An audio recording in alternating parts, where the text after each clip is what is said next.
Hey YouTube, what's up? Ice Cool Tech here, back with a brand new video. Alright guys, so this video is just going to be really quick, so I'm just going to get this stuff out of the way. Alright, so number one, if you guys don't know already, I did start an Ice Cool Tech official Discord. Link is down below in the description if you guys are interested. Number two, thank you all so much for the extremely positive feedback on my watchOS 6.1 review on the Apple Watch Series 1. Really glad I could help so many of you guys out. I mean, so many, over 6,000 views and still going up.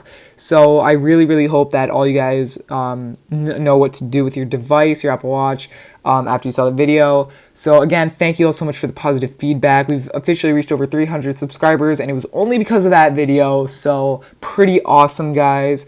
I will be having a full review of watchOS 6.1 later. Probably sometime next week, just telling battery life, performance, how everything's been going, an update. So, yeah, I just, again, thank you all so much for the extremely positive feedback. It started out really slow, the video, but then all of a sudden it just went up insane. So, it really, again, it means a lot, guys. Thank you all so much. All right, so, also, the main point of this video is because iOS 13.3 Developer Beta 1 just dropped, guys, and I'm really happy with it. I installed it on my iPhone 7, which I kept on iOS 12. I know I haven't been doing iPhone 7 reviews lately, and that's because it's been on iOS 12 for ever since iOS 13.2 released. The day after 13.2 released, I did kind of suck it up and update, which I'm also glad I did, because without updating, I wouldn't have been able to review or do an overview of the watchOS 6.1 on the Series 1 for you guys, so I guess it did have some benefits. Anyway, now that I'm on 13, I decided to go ahead to update to 13.3 Developer Beta 1, and I will be having a full review of this next week. So far today, it's actually been phenomenal. Performance about the same as iOS 13.2. Battery life about the same as 13.2. But we'll see how it goes for the next few days. Anyway, guys, so yeah, I just want to update you guys on that really quick. It has fixed the RAM management issue. I just want to let you all know that, those of you having that issue.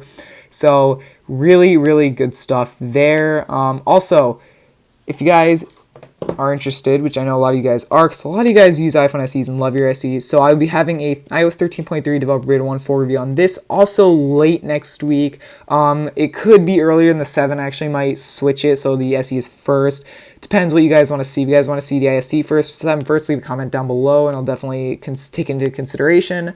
So anyway, guys, yeah, sorry about the lack of uploads as well. November has been a very busy month, and it will be, so the upload schedule won't be taking place fully again until about the end of November. And if you guys don't, I've been thinking about not doing an upload schedule. If you guys don't want the upload schedule so I can just upload whenever, definitely comment your thoughts and opinions down below.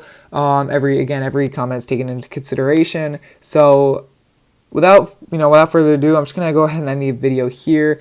I hope you guys enjoyed. If you did, again, leave a like down below, and definitely make sure to subscribe to the channel if you're new. Without further ado, guys, I'm going to go ahead and end the video here. Peace out.